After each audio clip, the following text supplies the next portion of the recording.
Welcome, chosen ones. You've stepped into something sacred, and the world doesn't know what to do with you now. The most terrifying power isn't the loudest voice in the room. It's the quiet one they dismissed, the presence they ignored, the soul they thought would never rise, and then suddenly did. With a force so undeniable, it knocked the illusions off their carefully curated thrones. You weren't supposed to make it this far. Remember, you weren't loud enough, connected enough, marketable enough. But here, you are not just surviving, but shining. And the glow? It's different. It's not filtered. It's forged. Now people are scrambling. The whispers have turned into private obsessions. The ones who left you on read are suddenly rereading your every move. The group chats are lit up with your name. Screenshots, speculation, silent scrolls through your life like you've become a puzzle too complex for their broken understanding, because what you just did defies every law of the world they trusted. You didn't play politics. You didn't kiss rings. You didn't fake it. You just kept becoming. And now they're glitching like they missed a prophetic plot twist. And let me pause here to say something important. To everyone who's been supporting this message through super thanks, thank you. Truly, your generosity is helping fuel something bigger than just content. It's helping spread confirmation, clarity, and healing to people around the world who are awakening to who they really are. Whether you give once, often, or not at all, please know this: your presence matters deeply. And I'm grateful for every single one of you who walks this journey with us. Chosen one, you're not crazy for noticing the shift. You're not imagining the tension in the atmosphere. That's what happens when someone steps into their real power after years of being counted out. Your rise is not just surprising them, it's dismantling their beliefs about how power is supposed to work. You didn't beg for access. You didn't chase relevance. You didn't scheme or compromise. You stayed rooted in what they mocked: truth, depth, integrity. And now you're seeing the results they can't manufacture. They're confused because you were never performing for attention. You were aligning with your assignment. While they were memorizing trends, you were studying purpose. While they were chasing status, you were healing. And now you've shown up at the finish line wearing a crown they said wasn't made for your head. And the wildest part, you didn't even announce it. You just arrived whole, calm, glowing. No loud declarations, no revenge speech, just power. And that's what's making them spiral. Let me ask you this: how many people thought they knew you, only to realize they never took the time to know themselves? That's why they can't decode your elevation. They've been too busy performing roles to ever understand authenticity. Now they want what you have, but they don't have the endurance, the scars, the surrender that it took to carry what you carry. So, before we dive in, I want to invite you to ground this moment spiritually. If this message is already stirring something in you, if your soul feels like it's finally being spoken to, leave a comment below with the number 777. That number is a spiritual sign of completion and divine alignment. It's a way of saying, this is my confirmation. I receive it. And when you do, you're not just commenting, you're anchoring yourself to the next level of your calling. Now buckle up, because in this message, we're pulling the curtain back on why your rise has people rattled. We're going to unpack what they're trying to study, but can't replicate. Why your process was never meant to be palatable. And why heaven is using your life to show that real power doesn't need a platform to prove itself. You didn't just win, you rewrote the blueprint. And now the very ones who once called you irrelevant are trying to mimic what they never respected. Let them watch. Let them wonder, because this moment, it's yours. You earned it in silence. You built it in obedience. And now nothing can stop it. God's chosen ones. Everyone's talking. How did you pull this off so perfectly? Number 1. They're studying you like a puzzle because your victory defies their blueprint for survival. Chosen one. Do you even realize what you've done to their understanding of reality? You didn't just succeed, you disrupted the algorithm they swore by. You didn't just show up, you shattered expectations built on deception, shortcuts, and shallow validation. And now, they're dissecting you like a riddle that refuses to solve itself. Why? Because by their formula, you weren't even supposed to make it past the starting line. No big connections, no curated PR, no compromising yourself for likes or access. So how did you end up winning a game they created without ever playing by their rules?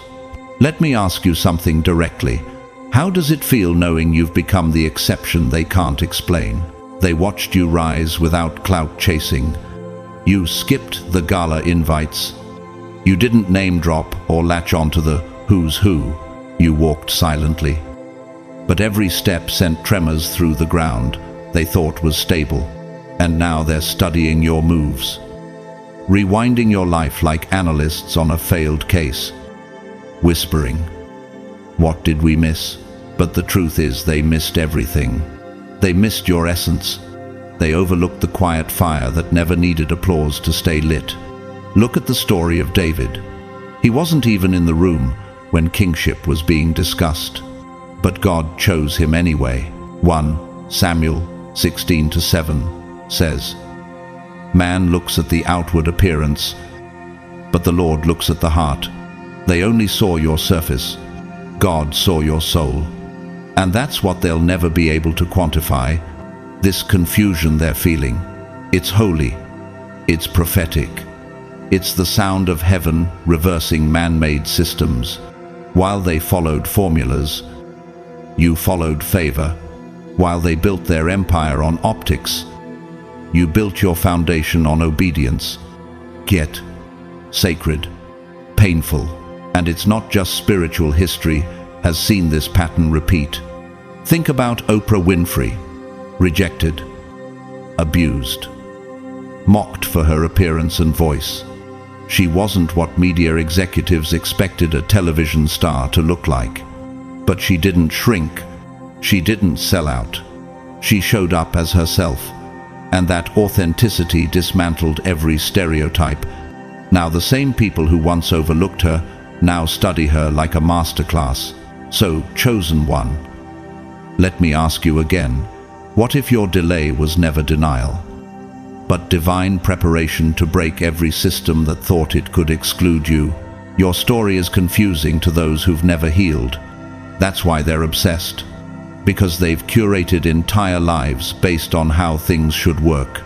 You didn't manipulate. You didn't self-promote. You didn't even retaliate. And somehow, you're the one who keeps showing up in rooms they prayed for. Matthew 20:16 reminds us. So the last will be first, and the first will be last. That's not just scripture, that's your life in action. While they rushed to be first, you stayed in alignment. And now God has inverted the order in your favor. They're asking, who helped them? But they're missing the real question. Who covered them? Because chosen one. It wasn't a person, it was providence. It was the anointing that can't be bought or networked into. That's why they're confused. They know how to play people, but you were covered by God. And no human algorithm can calculate favor. Look at someone like Tyler Perry. Homeless, broken, rejected. But he kept writing. He kept building in the dark. When success came, it came suddenly. But the work had been done in secret. Just like you. You were molding character in silence. You were becoming. Do you know what terrifies them most? It's that you won without performing. You won without selling your soul. You didn't betray yourself to climb. You simply outgrew the box they thought would contain you. Romans 8:31 declares, if God is for us, who can be against us? And that's what they can't compute, because in their world, success is always tied to strategy. In your world, it's tied to surrender. Look at Harriet Tubman. She had no army, no formal education, but she had obedience, and it shattered an entire system of slavery. She didn't announce every move. She moved in silence, but history still echoes her footsteps. You, chosen one, did the same. While they were loud, you were listening. While they sought fame, you sought clarity. And now they're haunted by the quiet strength they ignored. You became the proof that purity still prevails. You became the mirror reflecting their compromise. Here's the truth. You're not their enemy. You're their wake-up call.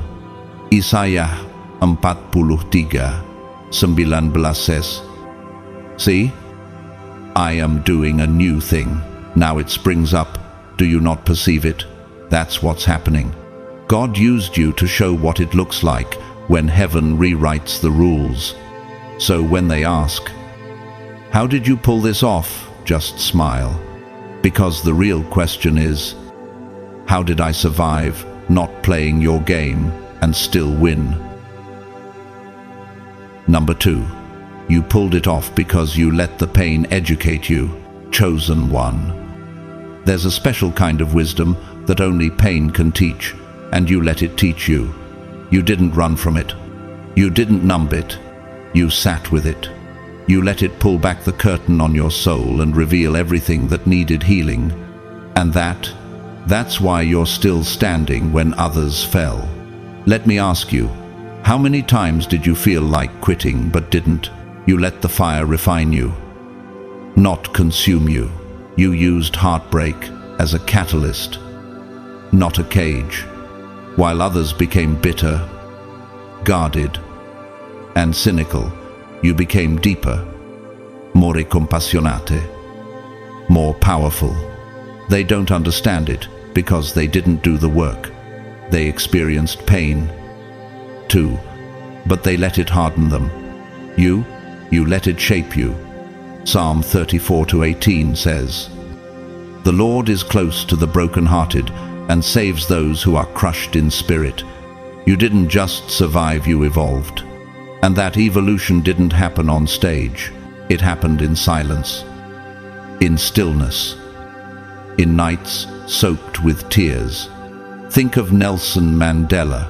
27 years in prison would have broken most men, but he emerged not just free but transformed. He didn't let bitterness define his freedom. He let pain teach him patience, diplomacy, and leadership. That's exactly what you did. You walked through betrayal that could have made you cold, but instead of building walls, you built insight. Instead of shutting down, you opened up to divine instruction. That's what they missed.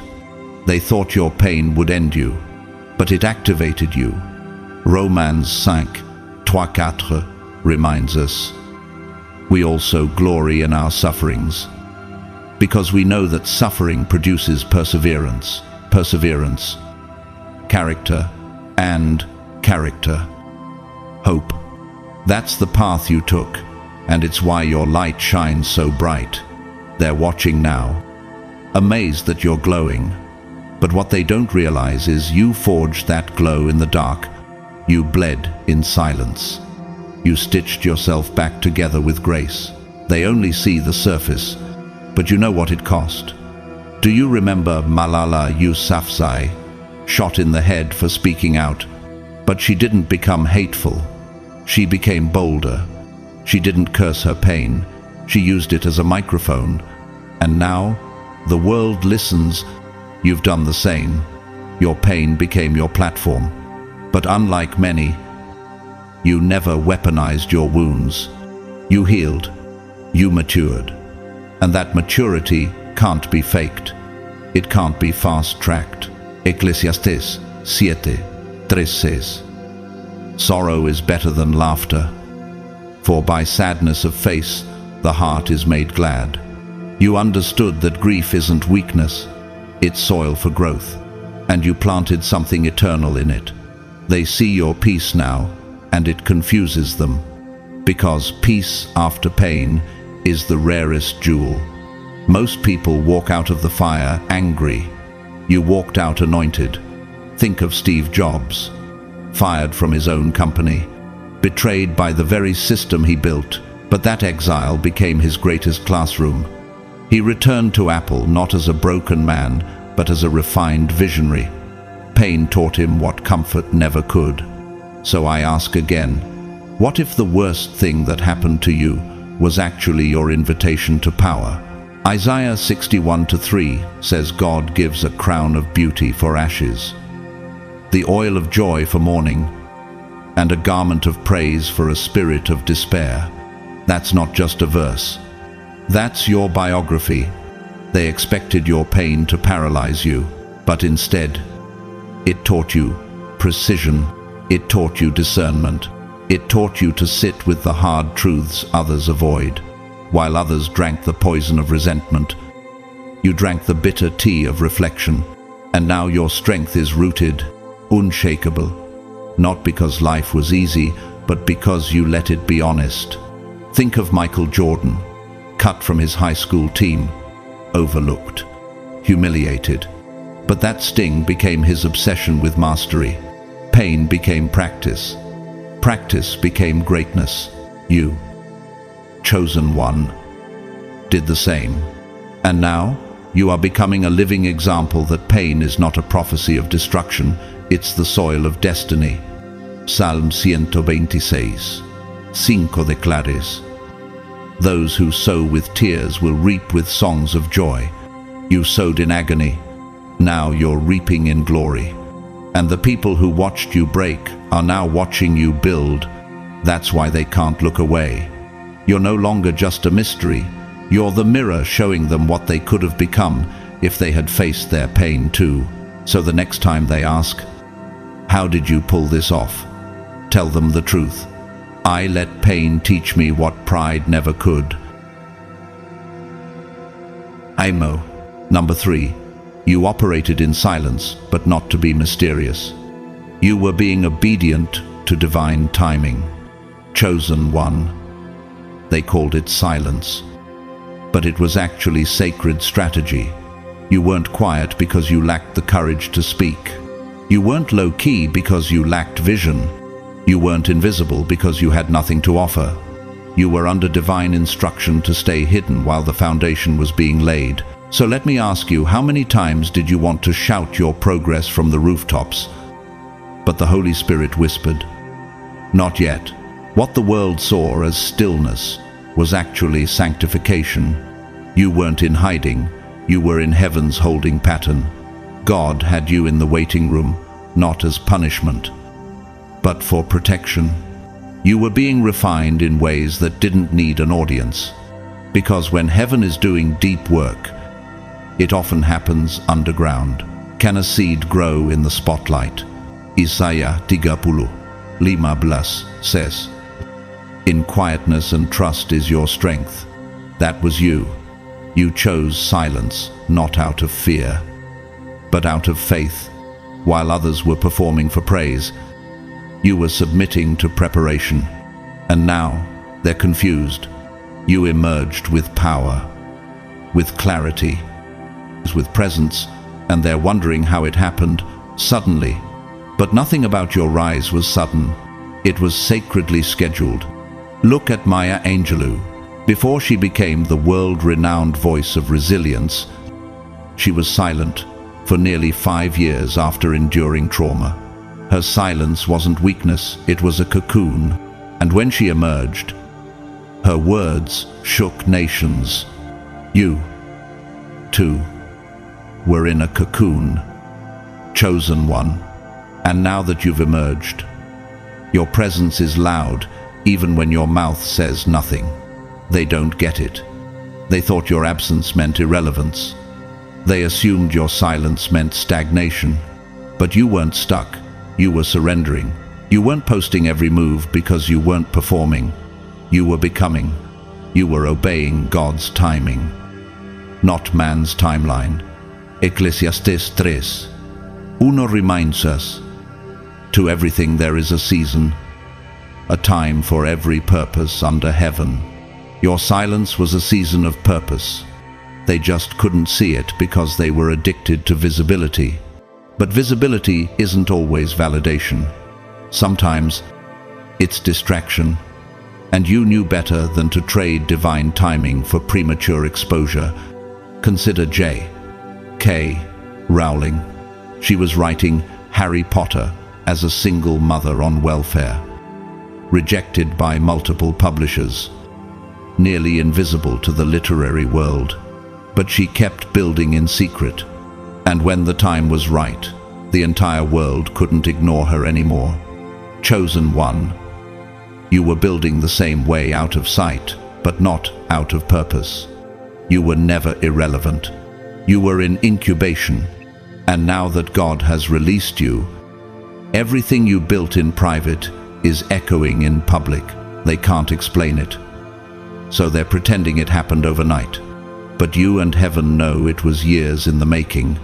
1 Peter 5-6 says, "Humble yourselves, therefore, under God's mighty hand, that he may lift you up in due time." That's what you did. You stayed low while he shaped you. You trusted the process. And now, he's lifting you not because you forced it, but because you waited. They're scrambling now, trying to piece together how they missed it. They were loud the whole time, posting, flaunting, hustling. But you were listening, learning, healing. You weren't chasing hype, you were seeking healing. You weren't grasping for a platform, you were growing roots.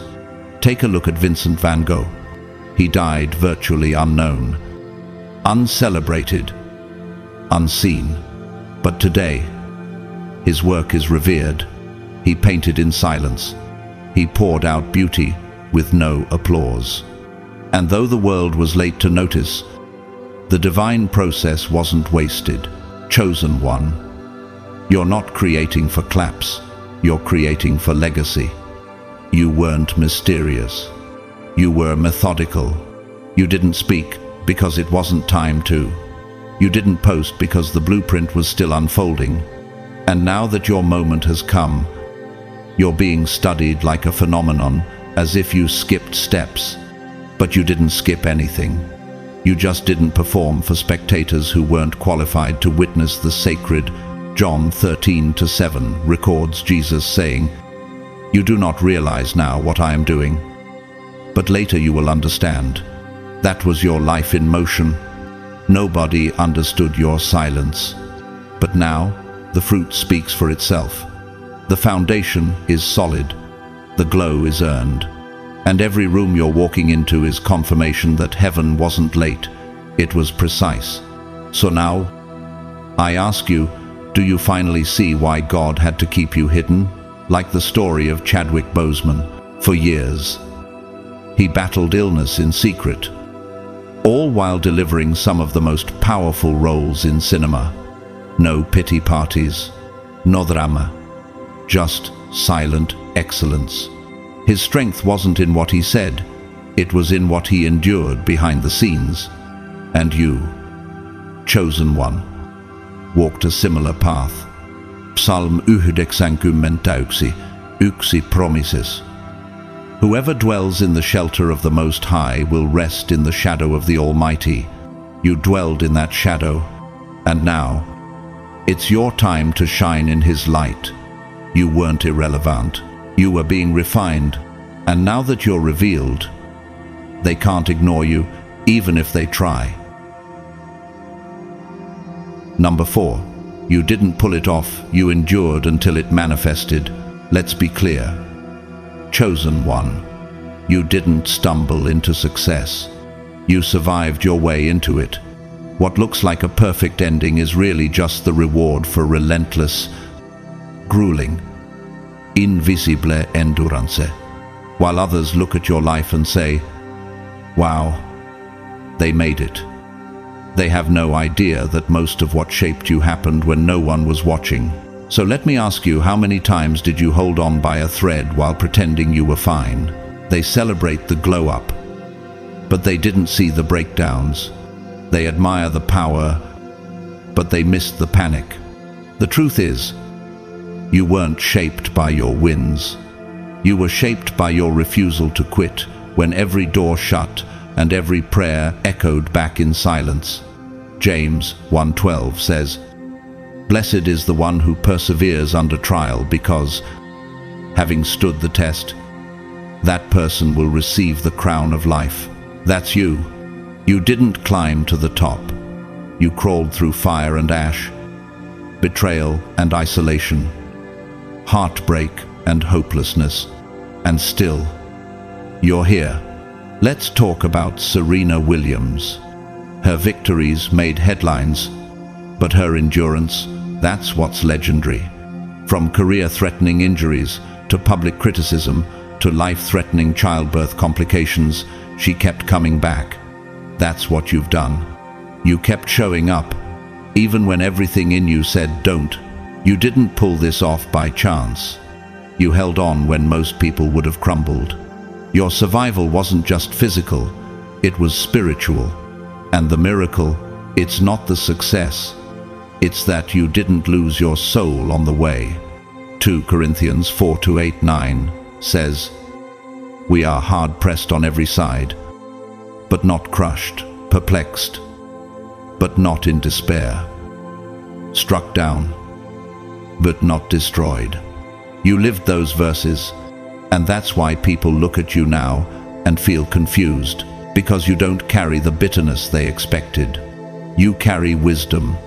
Think about Bethany Hamilton, a champion surfer who lost her arm in a shark attack. She could have disappeared into bitterness.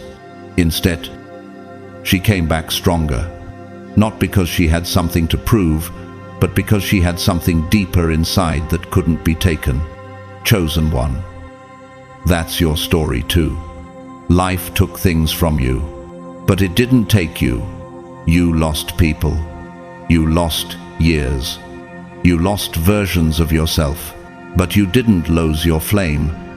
Romans 8:18 reminds us, the sufferings of this present time are not worth comparing with the glory that will be revealed in us. That's the divine exchange.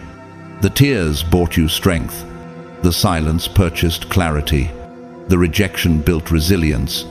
Let me ask you again, how many nights did you whisper, "God, I can't do this," only to wake up and keep going anyway? They think you had a master plan, but what you really had was a mustard seed of faith. You endured heartbreak that should have broken you. You held on to promises when nothing around you reflected them. You didn't manifest by magic. You survived by mercy. Look at Howard Schultz, the former CEO of Starbucks, raised in public housing, surrounded by poverty, but he refused to let his conditions define his capacity. He wasn't lucky. He was relentless. Just like you. Psalm 126, 5-6 declares, "Those who sow with tears will reap with songs of joy." You sowed in agony, you sowed with your last breath. And now the harvest has come, not just in what you've gained, but in who you've become. So the next time they ask, "How did you do it?" tell them the truth. I endured. Owen, you didn't escape fire. You walked through it. You didn't skip pain. You transmuted it. You didn't pull it off clean. You crawled through the mud of life and refused to be buried by it. And now they see your peace and mistake it for privilege. But you and God know the truth. The real miracle isn't the house, the title, the influence. It's you alive, grounded, radiant, real. So let them talk, let them guess, But remember this, you didn't win by being flashy. You won by being faithful.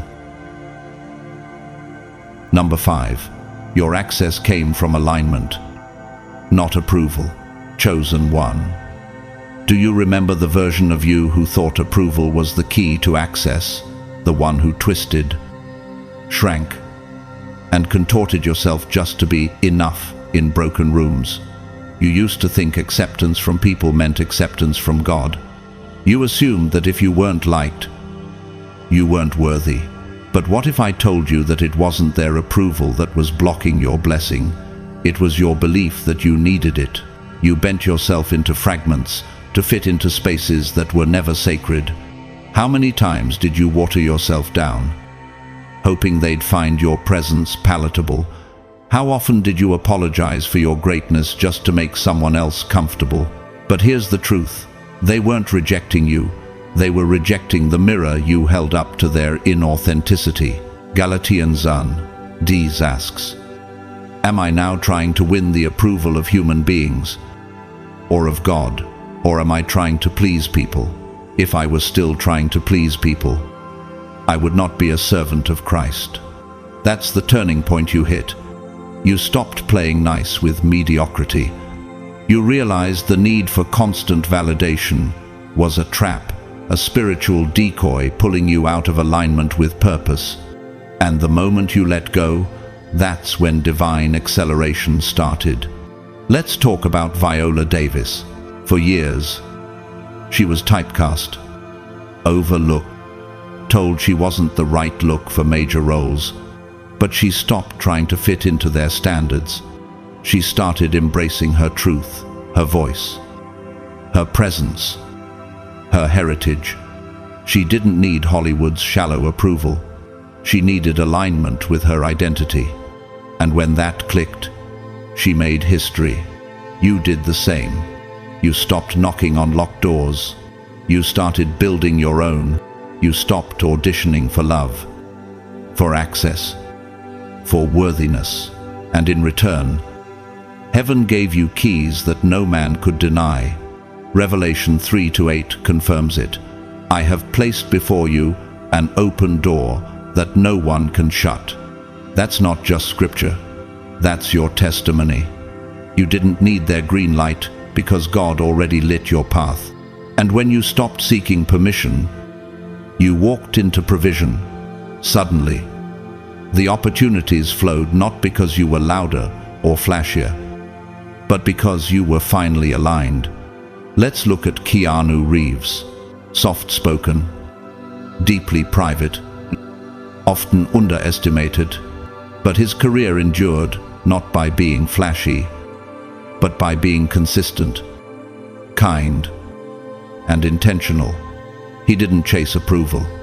He stayed aligned. And now, he's respected not just for his talent, but for the spirit he carries. So, chosen one, let me ask you this. What rooms are you still trying to be accepted in when God has already prepared one that's built for your soul? You used to think being liked was a requirement, but now you know being real is the revolution. You no longer need to be chosen by people who never even saw your essence. You were never rejected. You were rerouted. And now that you've said no more, you've said yes to overflow. Romans 12:2 says, do not conform to the pattern of this world, but be transformed by the renewing of your mind. You renewed your mindset, and that renewal shifted your frequency.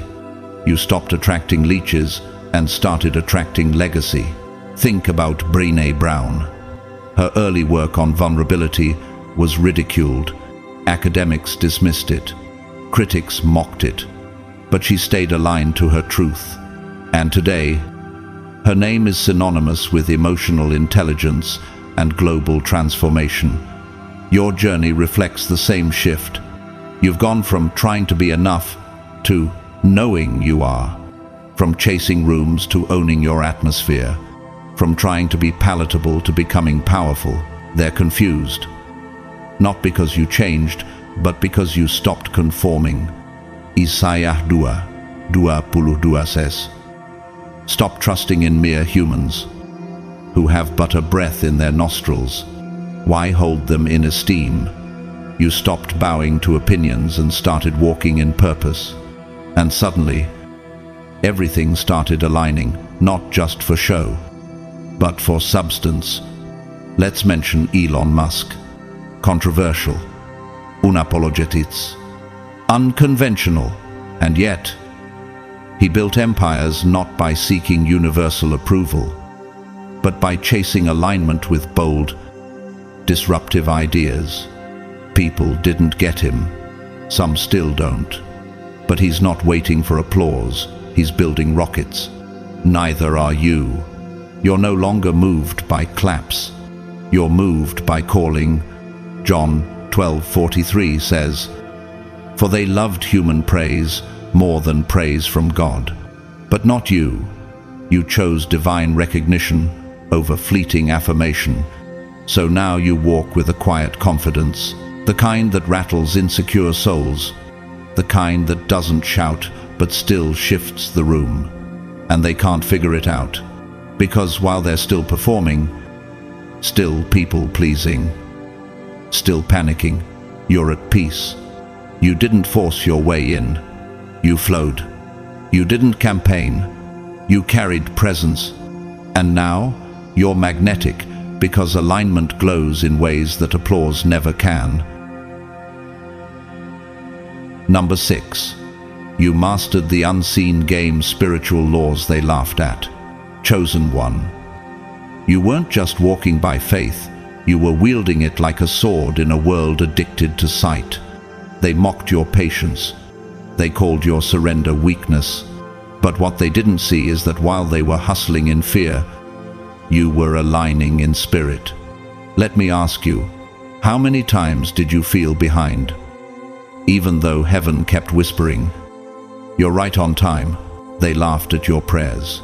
They rolled their eyes at your meditation. They thought energy, frequency, alignment were just buzzwords. But you knew better. You understood the spiritual blueprint. You weren't chasing manifestation, you were cultivating maturity. 2 Corinthians 4:18 says, "So we fix our eyes, not on what is seen, but on what is unseen. For what is seen is temporary, but what is unseen is eternal." That's the game you mastered. You stopped reacting to appearances. You started responding to purpose. While they were seeking control, you were surrendering to order. Divine order. Take Nikola Tesla, a visionary far ahead of his time. He spoke openly about energy, vibration, and frequency. The world mocked him, but now scientists quote his principles. You, chosen one, moved the same way. In silence, in awareness, in spiritual law, you understood that obedience opens doors faster than overexertion. That energy speaks louder than ego. That fasting shifts atmospheres more than shouting. And now, the same people who once laughed are watching bewildered. Proverbs 3:5-6 reminds us, "Trust in the Lord with all your heart, and lean not on your own understanding. In all your ways, submit to Him, and He will make your paths straight." That's what you did. You didn't understand every instruction, but you followed anyway. And now, your path is exploding with miracles they can't replicate. Think of Simone Biles, the most decorated gymnast of all time. Her strength isn't just physical, it's spiritual. She moves with deep internal knowing, withdrawing when she needs to protect her peace. People misunderstood her silence, but her results, unmatched. That's you. They don't understand how you keep rising without drama, flex, or force. But it's because you're not performing, you're aligned.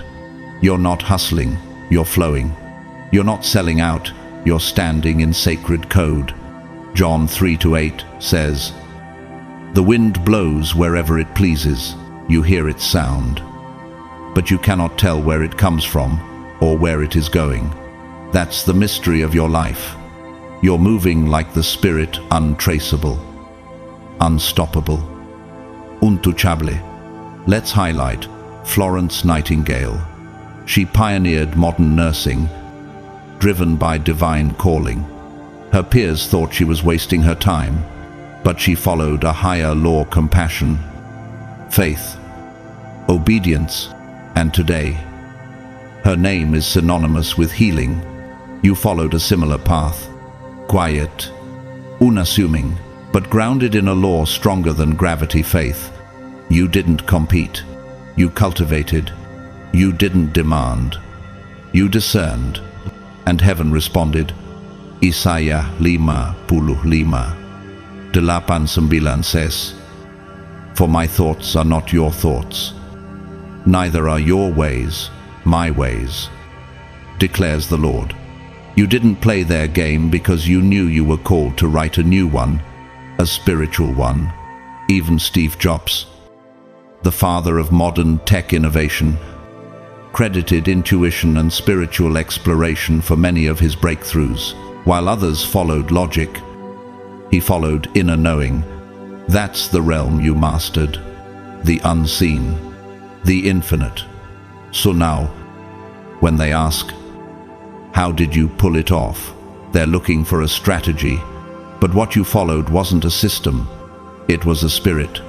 Romans 8:14 says, "For those who are led by the Spirit of God are the children of God." You are led, not pushed, guided, not manipulated.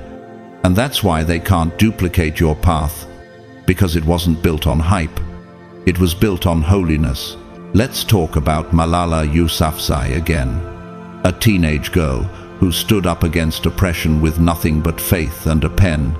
She didn't scream, she stood. She didn't fight with fists, but with the frequency of truth.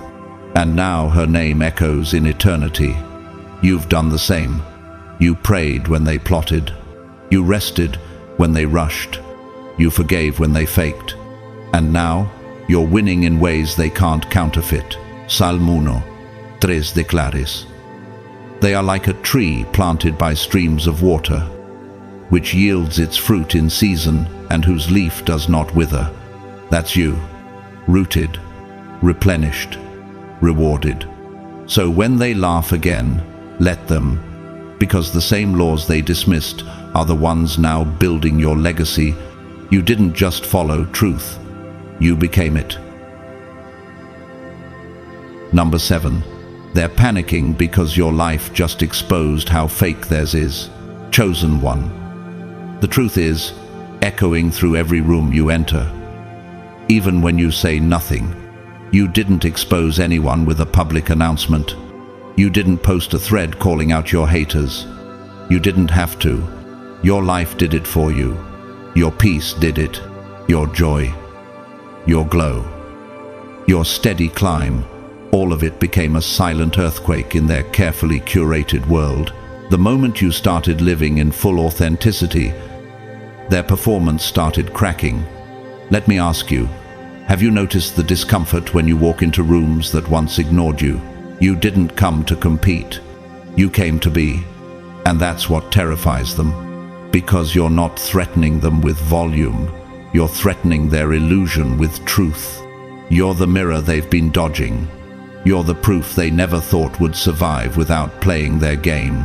John 3:21 reminds us, "But whoever lives by the truth comes into the light, so that it may be seen plainly that what they have done has been done in the sight of God."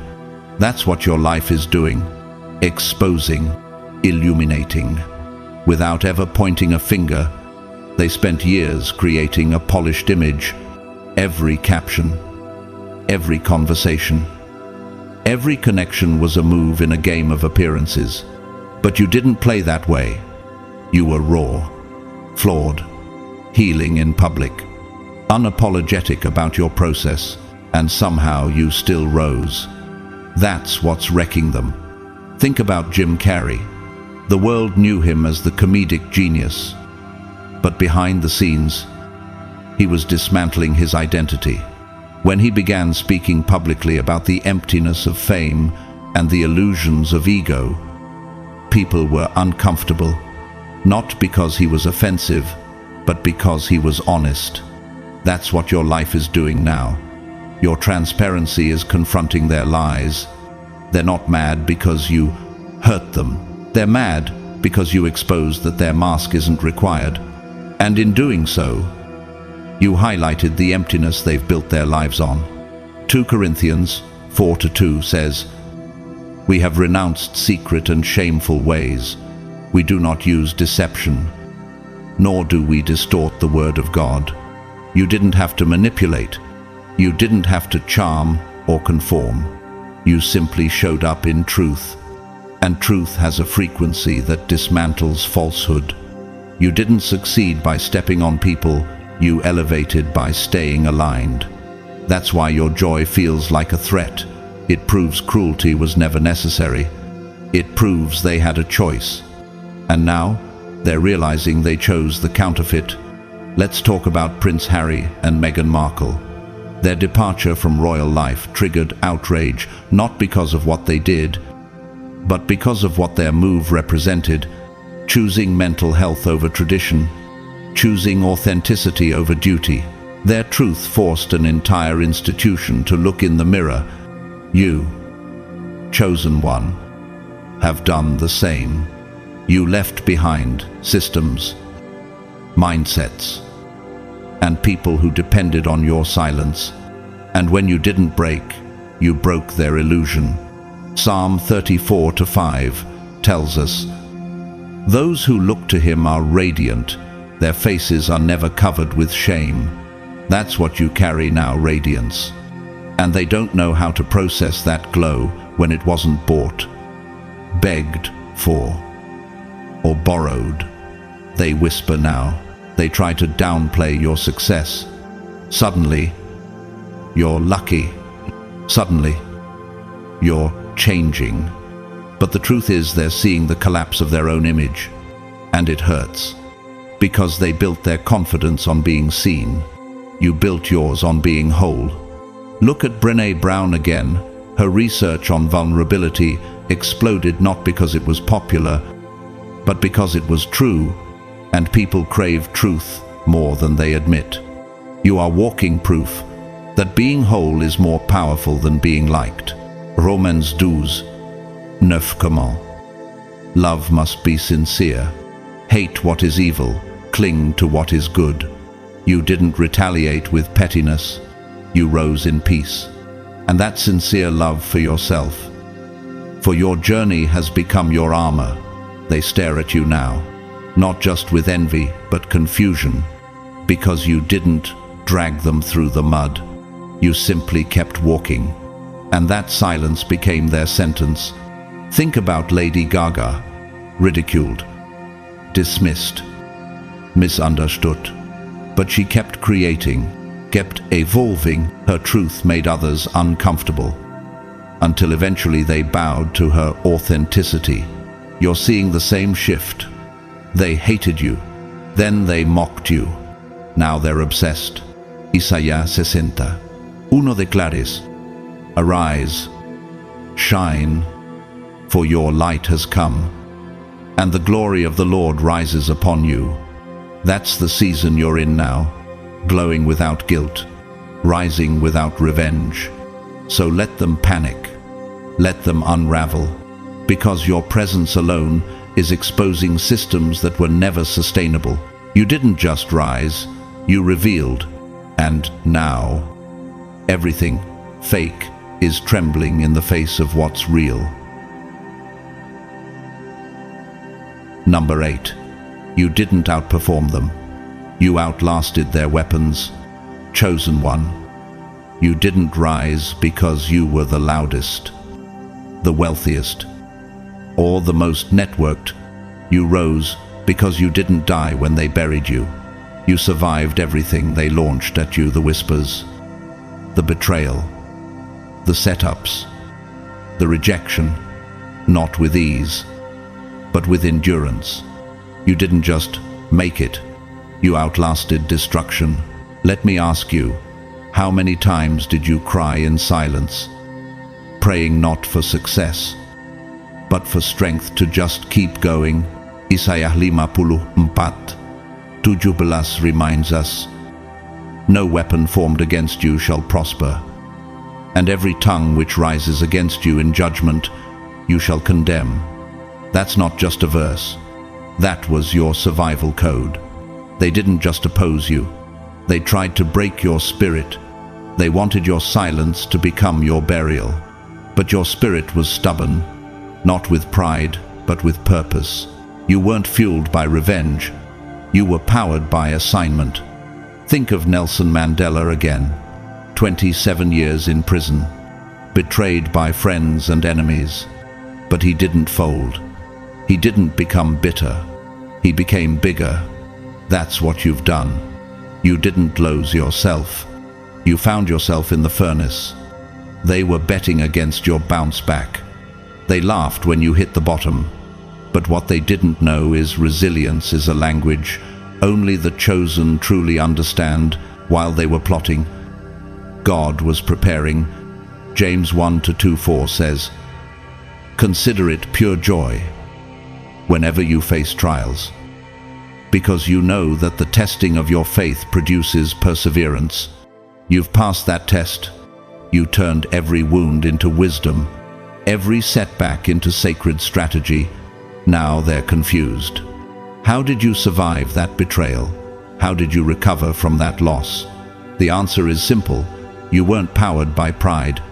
You were anchored in destiny. Let's look at Misty Copeland, told she didn't have the body type for ballet. Rejected, dismissed, but she endured. And now, she's one of the most celebrated ballerinas in the world. She didn't outperform her doubters. She outlasted their ignorance. You, too, danced through ridicule. You bled through gossip. You crawled through silence. And yet, here you are glowing, growing, unrecognizable to those who tried to bury you. Romans 5:3 reminds us, suffering produces perseverance, perseverance, character, and character, hope. You didn't just endure, you transformed. You built character in chaos. You found hope in the ruins. They don't know how to process it, because in their world, endurance isn't valued. Flash is. Appearances are. But you built muscle in the storm. You walked through spiritual warfare like it was a hallway and came out armored in grace. Think of Malala again, shot in the head for pursuing education. She didn't retreat. She became a global voice for the voiceless. That's you. They tried to silence you, but your purpose turned into a platform. Psalm 66:12 says, "We went through fire and water, but you brought us to a place of abundance." That's what's happening. You didn't skip the fire. You walked through it. And now abundance of spirit, clarity, confidence is your portion. They can't understand how you're still standing. But the truth is, you weren't built for comfort. You were built for calling. You were never meant to fit in. You were meant to endure so you could lead others out. Let's mention Bethany Hamilton again. Attacked by a shark, lost her arm, but came back to surf, not as a victim, but as a victor. You carry that same grit, the same divine defiance that says, "I'm still here." Deuteronomy 20:4 declares, "For the Lord your God is the one who goes with you to fight for you against your enemies, to give you victory." Your endurance wasn't solo. It was supernatural.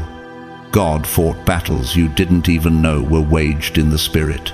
So now, they're watching you, not with celebration but with confusion, because every weapon they threw, you turned it into wisdom. Every delay, you turned it into development. Every betrayal, you turned it into birth. You didn't outperform them. You outlasted what they thought would destroy you. And now you shine in ways they can't replicate, because what forged you can't be fabricated. Number 9. You escaped the algorithm of normality, and that makes you unpredictable. Chosen one. You've become a mystery they can't decode, a pattern they can't predict, and a presence they can't manipulate. And it's not because you're hiding, it's because you've outgrown the systems. Most people are still enslaved to. You're no longer governed by emotional bait, controlled by validation, or triggered by tactics. You didn't just go no contact with toxic people, you went no contact with an entire frequency of false connection. Let me ask you, how many times have you watched people scramble when their old tricks no longer worked on you? That's why they call you cold now. That's why they say you switched up. It's not that you've grown distant, it's that you've grown different. You're not unpredictable because you're erratic. You're unpredictable because you're healed. You don't move out of wounded instinct anymore. You move from wisdom, and that, chosen one, is rare. Proverbs 25, 28 says, like a city whose walls are broken through is a person who lacks self-control. You have become the opposite of that. You've rebuilt your emotional walls with intention, not fear. You no longer collapse under pressure. You no longer spiral when ignored. You no longer chase what God removed. You used to be programmable. Say the right thing, you'd second-guess yourself. Withdraw love, you'd overextend to win it back. But now, you're unshakable, because you've unplugged from the matrix of emotional manipulation that most people don't even know they're living in. Look at someone like Keanu Reeves. He moves in quiet strength. He doesn't react to media bait, public scrutiny, or industry politics. He's not performative, he's present. That's you. You don't clap back, you clap forward. You're not reactionary, you're revolutionary. And now the people who once had emotional power over you don't even recognize who they're dealing with.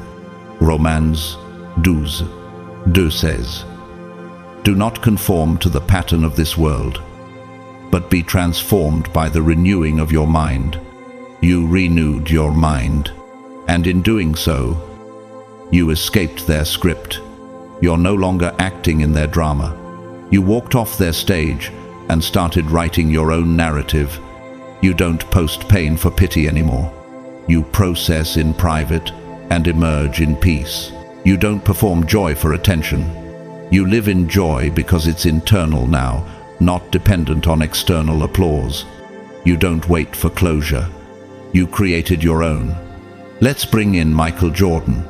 Everyone expected him to respond with arrogance after rejection, but he stayed focused. He didn't argue with critics. He let excellence speak for him. That's the level you've ascended to, no longer reactive, just radiant. You're a glitch in their emotional matrix. They expect people to flinch under shade. You shine brighter. They expect you to crumble under silence. You flourish in solitude. They expect you to fall into their cycle, but you broke it. Psalm 119-165 says, great peace have those who love your law, and nothing can make them stumble. That's you now. You're not stumbling over comments. You're not shaken by distance. You have peace they can't understand, because it's not performance-based, it's rooted. You've become unreadable to manipulators. Why? Because manipulation relies on predictability, and you're no longer living on emotional autopilot. You're living on purpose. Let's consider Zendaya. While the world was trying to categorize her, she moved with grace, focus, and silence. She doesn't respond to every headline. She responds to her calling. That's your rhythm now. People want to know what makes you tick, but you've evolved past survival mode. You're no longer operating from desperation. You're operating from divine design. Isaiah 26, tres declaris. You will keep in perfect peace those whose minds are steadfast, because they trust in you. That peace is now your armor. It confuses people who are still ruled by emotional chaos. They can't trace you. They can't bait you. They can't break you. Think about Elon Musk. Love him or hate him. He's unpredictable, and that unpredictability is rooted in his refusal to play by traditional systems. That's what you've done spiritually. You escaped the common algorithm of insecurity and chose the rare path of inner mastery. They're still trying to decode a version of you that no longer exists. That's why they can't figure you out. John 3:8 says, "The wind blows wherever it pleases. You hear its sound, but you cannot tell where it comes from or where it is going." That's you. Free, mysterious, guided not by noise, but by spirit. You're no longer playing their game, and that's why they're still watching, confused, fascinated, and powerless. Number 10. You pulled it off because you let go of everything that was killing you, even if it had your last name. Chosen one. You didn't just succeed, you escaped. And not from enemies, but from expectations, not from strangers, but from systems so deeply woven into your bloodline that leaving them felt like betrayal. You broke out of the most dangerous kind of trap, the kind dressed as loyalty, culture, tradition, and family. Let me ask you, how many times did you feel guilty for saving yourself? They say. But that's your blood. They say. You don't turn your back on family. But what if family was turning its back on your sanity? What if the thing killing you wore a familiar smile? Matthew 10:37 reminds us, "Anyone who loves their father or mother more than me is not worthy of me." That's not about dishonoring family, it's about refusing to idolize dysfunction in the name of tradition. You didn't run away, you rose out. You weren't ungrateful, you were unchained. You chose peace over performance. You said no more to emotional blackmail, passive-aggressive manipulation, and generational pain disguised as obligation. Let's talk about Oprah Winfrey, raised in hardship, abused, misunderstood. She had to detach from parts of her past, not because she lacked love, but because she valued her life. She said yes to herself, even when that meant saying no to family narratives. You've done the same. You let go of dysfunction passed down like heirlooms. You broke the contract of pain. That kind of decision doesn't come with applause. It comes with isolation, but it also comes with liberation. 2 Corinthians 6:17 says, "Therefore, come out from them and be separate, says the Lord. Touch no unclean thing, and I will receive you." God isn't asking you to stay in toxic environments out of politeness. He's calling you out of them so he can bring you into peace. People don't get it. They see you winning and say, "How did they do it?" But they don't realize what it cost you. They don't know the emotional surgery it took to walk away from people you still love. They don't understand the nights you grieved for people still breathing. Think about Trevor Noah. He walked away from parts of his past in apartheid-era South Africa. He honored where he came from, but refused to stay there mentally. His future demanded distance, and that decision changed everything. You were the one who said, "It stops with me." You chose truth over tolerance. That's what real transformation looks like. Not clean, not cute, but completely necessary. Psalm 27:10 offers comfort. "Though my father and mother forsake me, the Lord will receive me." You weren't abandoned. You were adopted by divine alignment. And now, you're building a new bloodline, one rooted in healing, not harm.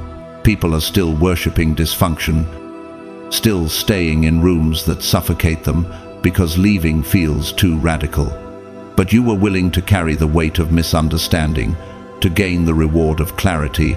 Let's bring in Simone Biles. She chose mental health over medals. She walked away, not because she couldn't, but because she wouldn't sacrifice her peace. The world was confused, but she was clear. You, chosen one, have made similar decisions.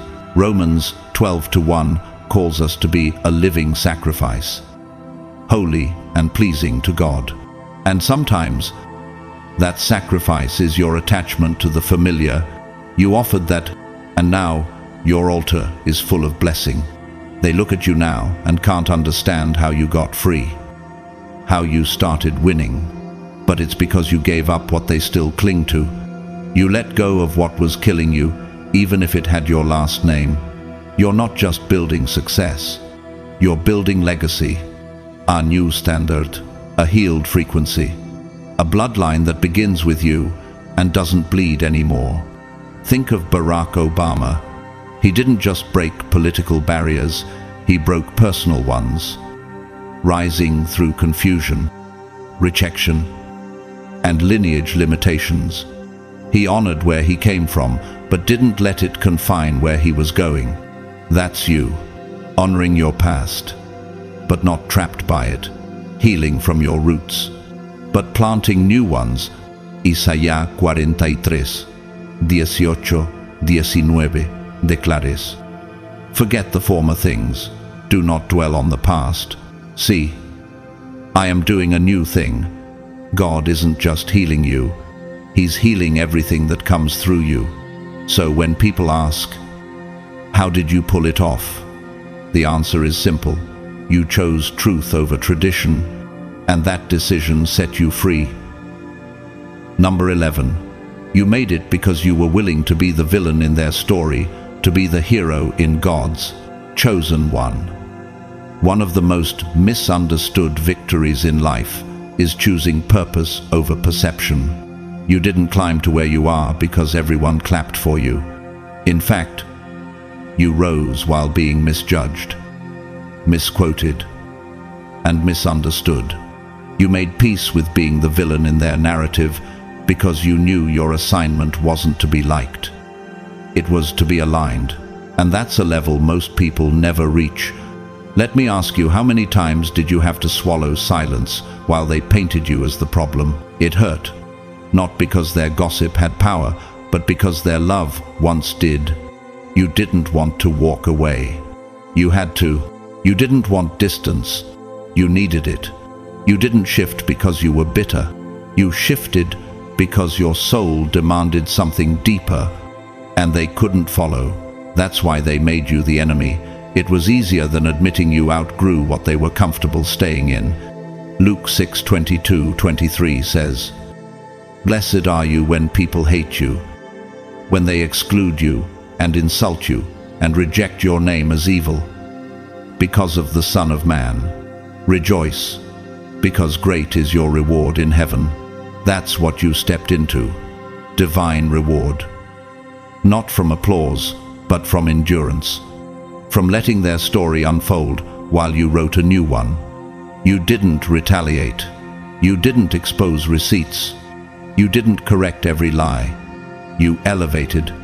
You let God fight your battles in silence while you trained in the wilderness. That's what they didn't see, the spiritual development behind the scenes, the nights of weeping, the seasons of doubt, the solitude that sharpened you. Think about Martin Luther King, Jr. For many in his time, he was the villain, arrested, condemned, criticized by his own community. But he never let their perception cancel his purpose. He died as their target and rose as the world's prophet. You, chosen one, made a similar decision. You let go of vindication to grab hold of vision. Romans 8:31 says, if God is for us, who can be against us? That was the truth you clung to. You knew their version of the story would never tell the full truth, so you let them talk. And while they rehearsed your flaws, you rehearsed your faith. You became the one who didn't beg for understanding. You built your legacy in the dark, and now that the light is on, they don't know how to handle what they see. Why? Because their storyline had you broken, but you're standing, thriving, flourishing. Take Meghan Markle. For example, the media framed her as divisive, manipulative, too much. But behind the scenes, she was protecting her peace, walking away from a toxic system, and the world still debates her, but she's still glowing. That's you. They can't stop watching what they once tried to destroy. You chose calling over comfort. That's why you're free. That's why your peace hits differently. Because you're no longer defending a false version of yourself to people who were committed to misunderstanding you from the start. Proverbs 29:25 says, "Fear of man will prove to be a snare, but whoever trusts in the Lord is kept safe." You escaped the snare. You chose to trust God's narrative over theirs. Think of Frida Kahlo, unapologetically herself, misunderstood in her time, but she didn't edit herself to fit others' comfort. She painted her pain. She lived her truth. And now, she's immortalized in power. That's what your story is becoming. You became the villain in their gossip, but the hero in God's unfolding plan. Let me ask you again, how many times did you bite your tongue when you had the proof, but chose peace instead? You were not being passive. You were being protected while they talked. God built while they lied. God lifted. You were not losing time. You were gaining depth. And now, the fruit is undeniable, and it's silencing their fiction. Isaías 54:17 declares, "No weapon formed against you shall prosper, and you shall refute every tongue that rises against you in judgment." You didn't need to clap back. God did it for you with favor. Look at Malala Yousafzai again. She was demonized for wanting basic education, shot for raising her voice. But she didn't fight back with hatred. She fought with healing. And now, her very existence is the rebuttal. You, too, chose elevation over retaliation. You let the story run its course, but you outlived it. And that's why they're spiraling. Because you didn't just survive their betrayal, you became through it. So when people say, "You've changed," the answer is yes. You changed direction, from their chaos to God's calling, and that's why you're still rising. Number 12. You made peace with the idea of starting over, and that's what made you unstoppable. Chosen one. Starting over wasn't your setback, it was your secret weapon. While others were clinging to expired identities, you were brave enough to release them. You weren't obsessed with how it looked. You were committed to how it felt. And if it felt fake, heavy, or spiritually suffocating you, let it go. Let me ask you, how many identities did you bury in silence while everyone thought you were still the same? That's the mystery of your rise. It's not in what you gained, but in what you gave up. You let old friendships fade, even if they had history.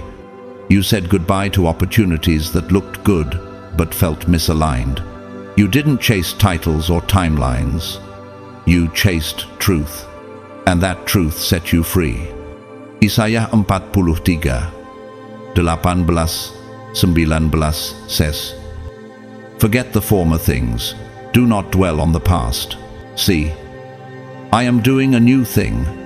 God has been doing a new thing in you for years, but the world is just now catching up, because while they were stuck in loyalty to the old version of you, you were resurrecting in silence. Look at Steve Jobs. He was fired from his own company, public embarrassment. But he started over. And when he came back, he didn't rebuild. What was he built? What never existed before? You've done the same. You didn't return to old cycles. You returned with new vision. People think your strength is in your shine, but it's in your sacrifice, in the things you let die, in the version of you who was once addicted to belonging, to control, to being understood. You gave it all up, not recklessly, but righteously. Hebrews 12:1 instructs us. Let us throw off everything that hinders and the sin that so easily entangles, and let us run with perseverance. You stripped yourself of everything that entangled you, and now you run differently, free, focused. Think of Lady Gaga. Reinvention after reinvention. Each era cost her something. Each evolution came with criticism, but she kept becoming, because starting over wasn't failure, it was freedom. You, chosen one, have mastered the same art. They're still clinging to the illusion of stability. You're chasing truth, even if it demands that you rebuild from scratch, again and again. Philippiens 3:13, 14 says, forgetting what is behind, I press on toward the goal. You don't romanticize the past, you respect it, but you don't return to it, and that, right there, is your superpower. Think of Dwayne "The Rock" Johnson. Failed football dreams, bankruptcy, but instead of clinging to the ashes, he pivoted, he rebuilt, and today, he's not just a star, he's an empire. You've done the same, not because everything went right, but because you weren't afraid when everything went wrong. People are haunted, not by your wins, but by the fact that you walked away from things they still cling to. You gave up relationships wrapped in loyalty, but poisoned by guilt. You left jobs that paid well, but bled you dry. You walked away from people who expected you to shrink forever. You made peace with loss and gained power. John 12:24 teaches, unless a kernel of wheat falls to the ground and dies, it remains only a single seed. Your losses weren't endings, they were plantings, and now the harvest is revealing itself. Let's mention Michelle Obama. She evolved in public, not just as First Lady, but as a woman who redefined herself. She left the law, left convention, embraced service, motherhood, leadership. She let old versions go and inspired a generation. You're carrying that same mantle now. So let me ask you again, what made you unstoppable? Not applause, not clout, but the decision to say, I'm done pretending this still fits. And you walked away? Psalm 126:5 says, those who sow in tears will reap with songs of joy. You cried in silence, but now you rise in celebration, not because it was easy, but because it was true. You weren't afraid to let go. And that's why you're still gaining. That's why you're still standing. Because in the ashes of who you were, you found the blueprint of who you're becoming. Number 13. You beat the system because you weren't playing their game. You were building a kingdom. Chosen one. You didn't break the rules. You transcended the entire game while they were racing to nowhere, flexing for followers, obsessing over optics. You were on sacred ground, quietly laying bricks of purpose, healing, and divine assignment. They thought you were losing because you didn't follow their blueprint, but you were never supposed to follow their system. You were sent to replace it. Let me ask you, when did you realize that their race was never meant for someone like you? They wanted you to hustle like them, conform like them, beg like them, but you knew something deeper. The system they were loyal to was a prison in disguise. It traded authenticity for applause. It offered exposure at the cost of essence. And you, chosen one, wanted no part in it. Instead of chasing the spotlight, you surrendered to the sacred. Instead of curating an image, you built an identity. Galatians 6:9 reminds us, "Let us not become weary in doing good, for at the proper time we will reap a harvest if we do not give up." That's exactly what you've done. You planted without performance. You built in silence. And now, the harvest has come, and it's not for show. It's for legacy. Look at Fred Rogers, better known as Mr. Rogers. While television became increasingly loud and flashy, he remained gentle, intentional, sincere. His show looked slow and outdated, but decades later, his authenticity has outlasted all the noise. You, chosen one, have built something similar. It doesn't conform to the trend, but it will outlive it. They chased numbers. You chased meaning. They worshipped engagement. You cultivated endurance. They looped themselves into cycles of comparison, all while you were designing your own rhythm. And now, you're thriving, not because you outperformed them, but because you outpurposed them. Matthew 7:24-25 speaks of the wise builder. The rain came down, the streams rose, yet it did not fall, because it had its foundation on the rock. That's the kind of life you've built, one that doesn't collapse under scrutiny or shake when the applause stops. Take Malala Yousafzai. She wasn't trying to trend. She wasn't trying to be seen. She was simply trying to speak truth. And in doing so, she built a platform rooted in purpose, one that still stands today. The system they trusted is now crumbling beneath them. Why? Because it was never built on truth. It was built on performance. And when truth shows up, performance always falls apart. You didn't compete with their illusion. You created your own atmosphere. Romans 12:2 declares, "Do not conform to the pattern of this world, but be transformed by the renewing of your mind." You were never trying to be popular. You were trying to become whole. You healed while they performed. You evolved while they recycled. You detached while they obsessed. Think about Chadwick Boseman. While the world saw only brilliance, behind the scenes, he was battling cancer privately, quietly, with honor. He didn't play the game. He served the calling. His silence wasn't weakness. It was consecration. You've done the same. You healed off camera, and now your light shines on a frequency they can't even access. They thought your silence meant failure, but that's because they misunderstood your foundation. They chased viral moments. You chased eternal meaning. They edited their truth. You embraced yours.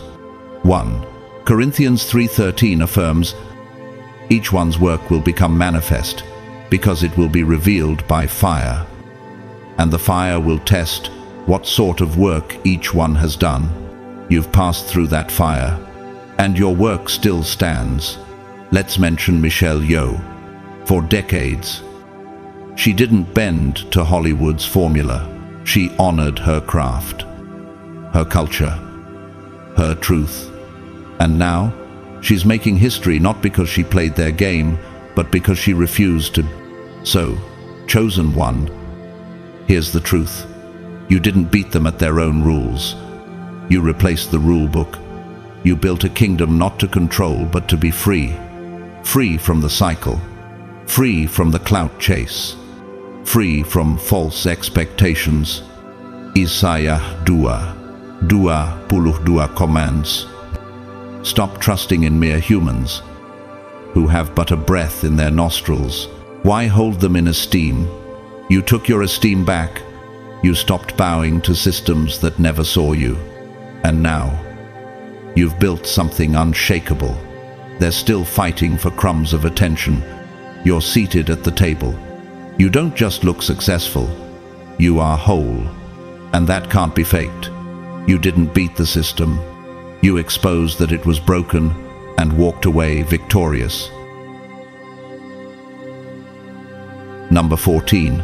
They're trying to study your strategy. But what you carry was forged in sacred fire, chosen one. They think they can replicate what was revealed to you in the wilderness. They believe your oil can be reverse engineered, your wisdom captured in a checklist, your glow duplicated with branding. But they're mistaken, because what you carry is not a method, it's a mantle. And mantles don't come cheap. Let me ask you, how many nights did you walk alone with God while the world thought you were just off the grid? They study your moves. But they weren't there for your crucifixion. They weren't there when you were stripped of titles, reputation, relationships. They didn't feel the fire burn away your identity until only calling remained. They don't know what it cost for you to become who you are. Zechariah 13:9 says, I will refine them like silver and test them like gold. They will call on my name and I will answer them. That's what happened to you. You were tested, refined, not in theory, but in agony. You didn't just create content. You became consecrated. Take Tyler Perry. Before the empire, there were empty theaters, homelessness, and heartbreak. People now mimic his creative style, but they weren't there for the years of rejection. That's why what you carry can't be copied, because what birthed it can't be duplicated. They want your fruit, but not your root system. They want your reach, but not your refinement. They want your favor, but not your fire. But favor that's not forged is always fleeting. Hebrews 5:8 says, though he was a son, he learned obedience through what he suffered. You learned in suffering. That's why your results aren't just impressive, they're anointed. That's what makes them different. Consider Beth Moore. She built a ministry from a place of devotion and depth, not popularity. Others copied her tone and her theology, but they couldn't carry her oil because her authority came from the secret place. And yours, chosen one, came the same way. They're crying behind closed doors, not just because you're succeeding, but because every copycat attempt fails. Why? Because your frequency was calibrated in dimensions they've never entered. John 15:2 reminds us. Every branch that does bear fruit he prunes, so that it will be even more fruitful. You didn't become great by accident. You became great through pruning, purging, and private obedience. Let's name Kobe Bryant. His work ethic was legendary. People tried to copy the Mamba mentality, but they weren't willing to wake up at 4 a.m., train relentlessly, or sacrifice comfort. That's why they couldn't carry what he did. That's why you can't be copied either. You didn't just learn resilience, you became resilience. You didn't chase aesthetics, you chased assignment. And when you had nothing else to lean on, you leaned on God. Isaías 48:10 declares, see, I have refined you. Though not as silver, I have tested you in the furnace of affliction. That furnace was your classroom. That wilderness was your mentorship. And your mantle came not from mimicry, but from pain turned purpose. Think of Amanda Gorman. She rose to fame, seemingly overnight. But her power wasn't in performance, it was in presence. Her poise came from years of preparation, of shaping her voice when no one was listening. That's the kind of weight your presence carries now. So let them watch. Let them mimic the cadence. Steal the content. Try the style. Let them study your rhythm like it's a formula. But what they'll never understand is your fire wasn't taught. it was survived. 2 Corinthians 4:17 says, "For our light and momentary troubles are achieving for us an eternal glory that far outweighs them all." The glory they're seeing now, it's not branding. It's weight. It's glory that only God could give. And it came at a cost.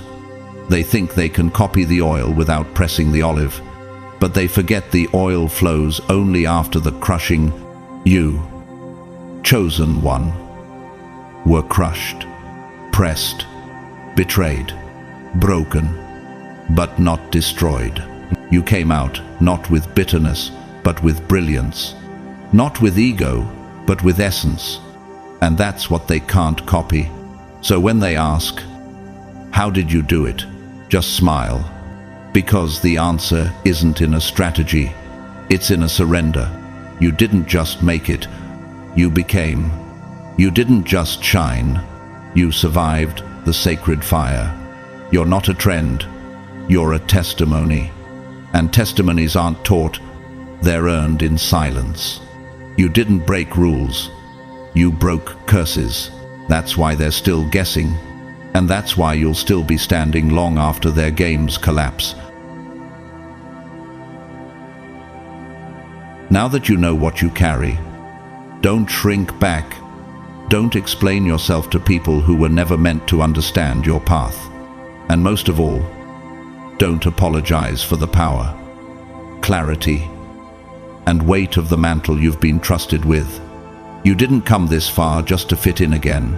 You weren't meant to tone it down, simplify it, or water it down for others to feel comfortable. You were made to shine, not for attention, but for purpose. And now that the veil has been lifted, now that your eyes are clear and your calling undeniable, there's no turning back. You didn't pull this off because you played it safe.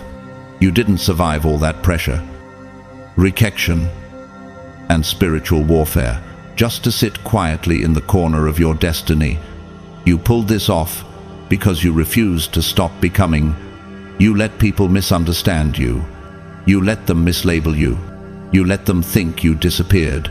But in truth, you were being developed in silence, in fire, in secret places that few are ever brave enough to enter. And now that you've emerged, your light is different. It's not performance, it's presence. It's not a show, it's spiritual substance. And that can't be copied. So if this message stirred something in you, if it felt like confirmation, like a mirror held up to your soul, then don't keep it to yourself. This isn't just another video or another word online. It's divine timing. This was meant to find you. This was meant to reach your spirit when you were ready to hear it. Because you're not just another person scrolling, you're chosen. You're part of a remnant that God has been refining in the shadows, preparing in isolation, and equipping with supernatural clarity. You didn't stumble across this. Heaven scheduled it. And if it spoke to you, let it mark you. Let it remind you that you're not crazy, not alone, and not behind. You're exactly where you need to be.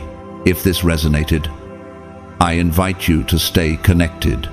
Subscribe to this space so you don't miss what's coming next. Like this message, if it confirmed something in your process, share it with someone who needs to hear what you just heard, someone who's rising in silence, being doubted by many, but trusted by God. And don't hesitate to leave a comment and let us know what hit the hardest. Every voice matters here. Every story is sacred. To those of you who have supported this message through Super, thank you deeply. You don't know how much your support helps keep this message alive, visible, and growing.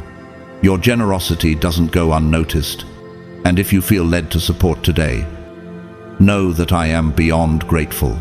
But even if you don't donate, please hear this clearly. I am just as thankful for your presence, whether you give financially or simply give your attention and heart to this message. You are deeply valued. This journey is not sustained by money alone. It's sustained by unity, by spirit, by people like you showing up, staying connected, and walking in alignment together. Chosen one, you've already beaten the odds. You've already crossed thresholds that most people never even see. You've said yes to transformation when it was costly. You've walked away from comfort when it no longer aligned. And you've kept becoming, regardless of who understood it or not. That is something sacred. That is something God honors. And now, you carry something holy, something unshakable, something born through refinement. I bless your journey. I bless your clarity. I bless your next chapter. May every step you take from this moment forward be anchored in divine peace, unshakable confidence, and the unwavering knowing that you are not alone. You are chosen, covered, and equipped. You didn't come this far just to survive. You came to lead. You came to shift atmospheres, and you came to live in full alignment with your divine assignment. Welcome home, chosen one. We rise together. God bless you.